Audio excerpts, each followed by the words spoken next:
படம் ரொம்ப நல்லா இருக்கு ப்ரோ. கண்டென்ட் என்ன, சின்ன வயசுலயே பசங்களை வாழத்தார் சமக்கம் அனுப்புறாங்க. சரி சார், அழுக வருது. நல்லா இருந்துச்சு, ரொம்ப நல்லா இருந்துச்சு. மாரி செல்வராஜோட டைரக்ஷன் எல்லாமே எனக்கு எல்லா படமே பார்த்துருவேன். ஸோ வாழையும் அதே மாதிரி தான். ரொம்ப உண்மைக்கு நெருக்கமான ஒரு கதையை இந்த வாழ்வியலை வந்து ரொம்ப யதார்த்தமாக காமிச்சிருக்காங்க. ஸோ ஓவராலாக படம் ரொம்பவே நல்லா இருக்கு. கிளைமேக்ஸ்லாம் வந்து எல்லாருமே கண்கலங்க வச்சிருக்கு. அவ்வளோ தூரத்துக்கு அவ்வளோ யதார்த்தமாக எல்லாருமே நடிச்சிருக்காங்க அந்த படத்தில். ஸோ கண்டிப்பாக எல்லாரும் பாருங்க, ஃபேமிலியோட பாருங்க. சானோட பிஜிஎம் அப்புறம் எல்லா ஆர்டிஸ்டுமே நல்லா பண்ணியிருக்காங்க படத்தில். குறிப்பாக அந்த சின்ன பையனாக நடிச்சிருக்க பையன் ரொம்ப நல்லா பண்ணியிருக்கான். திவ்யா துரைசாமி, கலையரசன்லாம் ரொம்ப நல்லா பண்ணியிருக்காங்க. ரொம்ப நல்லா நடிச்சிருக்காங்க. ரெண்டு பசங்களுமே நல்லா நடிச்சிருக்காங்க. அதாவது ரஜினி கமல்னு அடிச்சுக்கிறதா இருக்கட்டும், அப்புறம் அந்த பையன் முள்ளு குத்தாமலே வீட்டில் போய் நடிச்சு மாட்டிக்கிறதா இருக்கட்டும், இந்த சீன்லாம் ரொம்ப ஃபன்னாக இருந்துச்சு. பாருங்க, எல்லாருக்குமே அது அது எனக்கு பெருசா நான் அதுல கருத்து சொல்ல விரும்பல. ஏன்னா நான் அது விரும்பல. மற்றபடி எல்லாமே படத்துல ஓகேவா இருக்கு. நல்லா இருந்துச்சு. அதான் ஒரு ரூபாய்க்காக இவ்வளவு கஷ்டப்படுறாங்க. ஆனா இந்த இப்ப இருக்க சிச்சுவேஷன் அப்படி கிடையாது. ரொம்ப சூப்பரா இருந்துச்சு. அதான் ரொம்ப நல்லா இருந்துச்சு. ஒரு ரூபாய்க்காக கஷ்டப்பட்டு இப்ப வரைக்கும் ஆமா, அதான் எவ்வளவு கஷ்டப்பட்டாங்க நம்மளோட தலைமுறையில அப்பா அம்மா அப்படின்றது இப்ப வரைக்கும். படம் ரொம்ப எமோஷ்னலாக இருந்துச்சு ப்ரோ. கடைசி 20 நிமிஷம் வந்து எதிர்பார்க்கலன்னு சொல்ல முடியாது, எமோஷ்னலாக இருக்குன்னு தெரிஞ்சுதான் வந்தோமே. பட்டு நல்லா இருந்துச்சு. மாரி செல்வராஜோட வாழ்க்கையில இப்படி ஒரு சம்பவம் நடந்திருக்குன்றத நினைக்கும் போது ரொம்ப கஷ்டமா இருக்கு. இப்படி ஒரு சம்பவத்தெல்லாம் தாண்டி தான் அவர் இவ்வளவு பெரிய ஆளா இருக்காரா அப்படின்னு நினைக்கும் போது அது ரொம்ப கஷ்டமாவும் பெருமையாவும் இருக்கு. டீச்சர் லவ்லாம் அப்படிலாம் அது ஜஸ்ட் நம்ம எல்லாருக்குமே சின்ன பிள்ளைல ஒருத்தவங்க மேல ஒரு க்ரஷ் இருக்கும்ல, அது மாதிரிதான். அது வந்து டீச்சர் லவ் எல்லாம் கிடையாது. அந்த மாதிரிலாம் யாரும் அது ஒரு தப்பான கண்ணோட்டத்தோட பார்க்கக்கூடிய ஒரு விஷயம் கிடையாது. இல்ல அப்படிலாம் இல்லை, லேகெல்லாம் இல்லை. இது இந்த படத்துக்கு வந்து இந்த லேக் தேவைதான். இந்த லேக் தேவை. அது லேக்னே சொல்ல தேவையில்ல. அது ரொம்ப அழகா இருக்கு படம் எல்லாமே. ரொம்ப தேங்க்ஸ். மியூசிக் ரொம்ப நல்லா இருக்கு. படத்தோட மொத்த டீமுமே ரொம்ப சூப்பரா பண்ணியிருக்காங்க. இது இவங்க நல்லா இருக்கு அவங்க நல்லா இருக்குன்னு சொல்ற மாதிரி இல்ல படம். மொத்த டீம் ஒர்க், எல்லாரோட ஒர்க்குமே ரொம்ப சூப்பரா இருக்கு. அதனால படமும் நல்லா இருக்கு. மாரி செல்வராஜோட உழைப்பு இந்த படம் வந்து ரொம்ப நல்லாவே வந்திருக்கு. சென்டிமெண்டா இருக்கு. ஆமா, ரொம்ப எமோஷனலா இருக்கு லாஸ்ட் சீன்.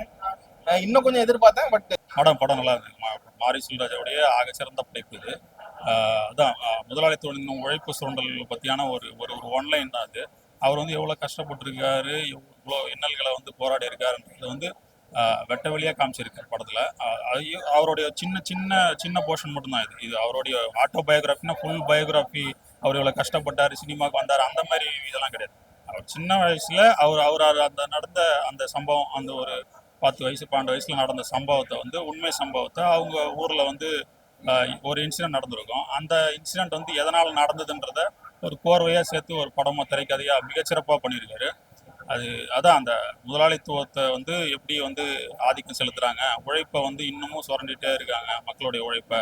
அதுக்கு உண்டான சரியான ஊதியங்கள் வந்து கொடுக்கறதுலன்றதுதான் மெசேஜ் படம். மாமன்னன் காரன் வந்து வேற ஜெனர். அதில் வந்து ரிவர்ட் பேக் திருப்பி கொடுக்கறது. இது வந்து அப்படி கிடையாது. இது யதார்த்தமான ஒரு சம்பவத்தை. ஆமாம், அந்த மாதிரிலாம் எதிர்த்து சண்டை போடுறது மீன்ஸ் அப்பப்போ ஒரு கலையரசன் வந்து கேள்விகள் கேட்பாரு.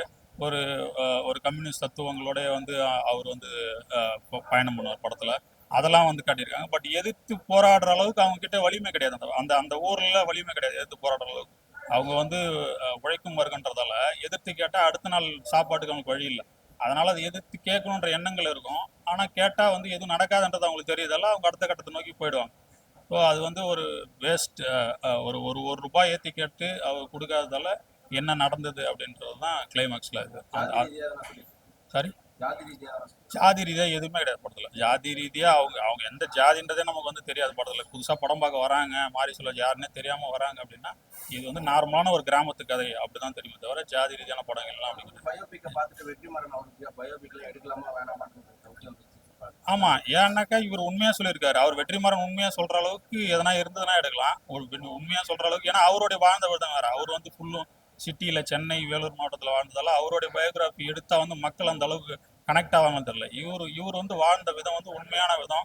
ரொம்ப வழிகள் நிறைந்த உலகத்துல வாழ்ந்திருக்காரு. ஸோ அது எடுக்கும்போது ஆப்வியஸ்லி வந்து ஆடியன்ஸ்க்கு வந்து கனெக்ட் ஆகிடும். அதனால அவர் தைரியமாக உண்மையாக எடுத்திருக்கு.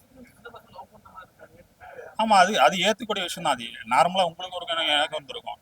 ஒரு டீச்சர் மேலே காதல் கிடையாது. அது ஒரு விதமான ஒரு உணர்வு. அது ஒரு அம்மா மேலே இருக்கிற பாசம், அக்கா மேலே இருக்கிற பாசத்தை வந்து டீச்சர் மேலே புதுசாக வந்து கனெக்ட் பண்ணுறது தான். அதை வந்து நம்ம கொச்சையாக எடுத்துக்காமல் வந்து வேற விதமாக பார்த்தோன்னா படம் ரொம்ப நல்லாயிருக்கும். அந்த சீன்ஸ்லாம் சூப்பராக பண்ணியிருக்காங்க. அந்த ஸ்கூல் சீன்ஸ் எல்லாமே ஃபர்ஸ்ட் ஹாஃப் எல்லாமே நல்லா மைல்டாக பக்காவாக போகும். செகண்ட் ஹாஃப் ஃபுல்லுமே வந்து ஒரு பதட்டமாகவே வந்து எடுத்து கிளைமேக்ஸும் நல்லா எந்திரிக்க முடியாத அளவு கிளைமேக்ஸ். ஆமாம், எல்லாரும் அதான் சினிமா சீரியல் வந்து இந்த படம் வந்து இப்படி வந்து இந்த லைனை வந்து இது வந்து மக்களுக்கு எடுத்து போய் சொல்ல முடியுமான்றதை வந்து எல்லாருக்குமே ஆச்சரியம் தான். அதனால தான் வந்து வெற்றிமாறன், பாலா, மிஷ்கின் எல்லாருமே வந்து கொண்டாடிட்டு இருக்காங்க அந்த படத்தை. ஏன்னா அவங்களுக்கும் இந்த கதைகள் இருந்திருக்கும். ஆனால் இது எடுத்து போக முடியுமா மக்களுக்குன்றதை வந்து யோசிச்சுட்டே இருந்திருப்பாங்க. ஆனால் இவர் வந்து செஞ்சுட்டாரு. அது வந்து ரொம்ப மதிக்கக்கூடிய விஷயம். ஓவராலாக கண்டிப்பாக வந்து 10க்கு 8 கொடுக்கலாம். ஏன்னா வந்து படம் வந்து என்கேஜ் ஆகல. ஃபேமிலி ஐ மீன் காமன் ஆடியன்ஸ்க்கு வந்து என்கேஜ் ஆகிறதுக்கு வந்து கொஞ்சம் கஷ்டம். ஏன்னா வந்து ஸ்லோவாக கதை வந்து உண்மை கதைன்றதால கொஞ்சம் ஸ்லோவாக போகிறதால காமன் ஆடியன்ஸில் அதுவும் ஃபேஸ் வேல்யூ கிடையாது படத்தில். கலையரசன் மட்டும்தான் நமக்கு தெரிஞ்ச ஆர்டிஸ்ட். மற்றவங்கலாம் வந்து சினிமாக்குள்ளே இருக்கிறவங்களுக்கு தெரியும் அவங்கள. பட் ஃபேமிலி ஆடியன்ஸ்க்கோ இல்லை நார்மல் ஆடியன்ஸ்க்கோ வந்து தெரியுன்றதால படத்துக்கு தியேட்டருக்கு உள்ளே வர்றது கஷ்டம். பட் ஆனால் அவருடைய ப்ரமோஷன்ஸ் எல்லா டேரக்டரையும் கூப்பிட்டு பண்ணுறதுல கண்டிப்பாக அவங்கவுங்க அந்தந்த டேரக்டர் பிடிச்சவங்க எல்லாமே வர்றதுக்கான வாய்ப்புகள் இருக்குது. படம் வந்து சாட்டர்டே சண்டேல கண்டிப்பாக ஃபுல் ஆகும். இப்போ நான் வந்து வாழைக்கு போயிட்டு வரேன். நான் எதிர்பார்த்த அந்த ஒரு விஷயம் நடந்திருக்கு. ஃபர்ஸ்ட்லாம் வந்து ஒரு படத்தை பார்த்ததுக்கு அப்புறம் தான் வந்து ஒரு மாதிரியான விஷயம் நமக்கு தோணும். நமக்கு படம் எப்படி இருக்கு அப்படின்னு நமக்குள்ள ஒரு கேள்வி எழுப்புவோம். ஆனா டைம் ஒரு படத்தை பார்க்கறதுக்கு முன்னாடி அதோட எதிர்பார்ப்பு, வலி, மனம் இருக்குன்றது ரொம்ப அதிகமாச்சுனாக்கா இந்த ஒரு வாழை திரைப்படத்துக்கு மட்டும்தான். நான் எப்பயும் வழக்கமே யாருக்குமே இந்த திரைப்படம் பார்த்தா இந்த மாதிரி போயிட்டு தரமாட்டேன், நான் கடந்து போயிடுவேன் நான். ஆனா இது வந்து கண்டிப்பா குர்த்தியா கண்டேனுக்குள்ள ஒரு வரும்போது படம் பார்க்கறது முன்னாடி நான் அந்த இது பண்ணிட்டேன். ஸோ அந்த அளவுக்கு ஒரு பெரிய வலி உண்டாகுது படம். வேற என்ன கேள்வி எனக்கு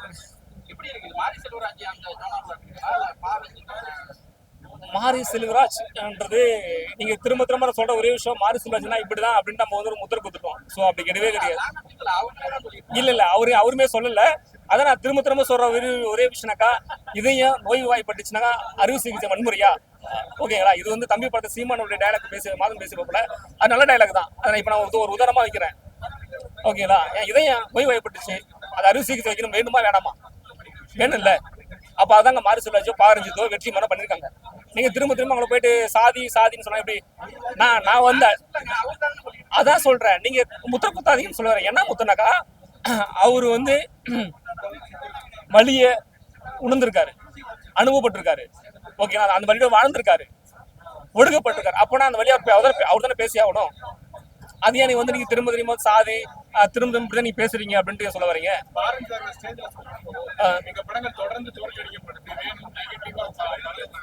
அதான் சொல்றேன் ப்ரோ. இது அவங்க வந்து ஒரு சொன்னமே முத்திர குத்துறாங்கன்ற சாதியிலேயே முத்திர குத்துறாங்க. இங்க சாதியே கிடையாது. யாரும் உயர்ந்தவன், யாருங்க தாழ்ந்தவன்? சரி, ஓகே, அப்படி சொல்றமே தாழ்ந்தவன் யாரு? என்ன தாழ்த்தவன் யாருன்னா கேள்வி எழுந்து. என்ன தாழ்த்தம் யாருங்க?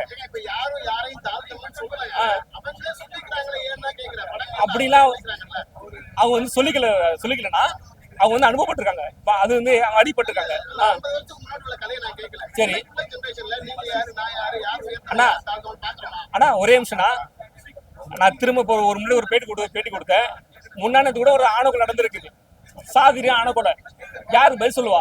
சாதி இருக்கதா இல்லையா? அப்போ சாதி இன்னும் வேறு உண்டி என்ன சொல்றது, ரொம்ப கொடூரமா இருக்க சாதிங்க. நீங்க சொல்ல உங்களால மறுக்க முடியுமா? கோயிலுக்குள்ள நுழைவான்னு சொல்றாங்க, மறுக்க முடியுமா? சாதி இருக்குல்ல, ஏன் இல்ல? கோயிலுக்குள்ள நுழையக்கூடாது எங்குமே இல்லையா? எங்குமே சொல்லலையா? ஒரு மாசம் நடந்த விஷயம் விழுப்புரத்துல ஒரு துறவி நடந்தது. ஏன் கோயிலுக்கு உள்ள ஏன் கோயில பூட்டுனீங்க? அப்படிலாம் கிடையாது. ஒரு மாசம் முன்னாடி நடந்தது விழுப்புரத்துல துரோபதி கோயில்ல. எப்பயுமே உள்ள விடலையா? ஏன் பூட்டுனீங்க? நடந்திருக்குல்ல.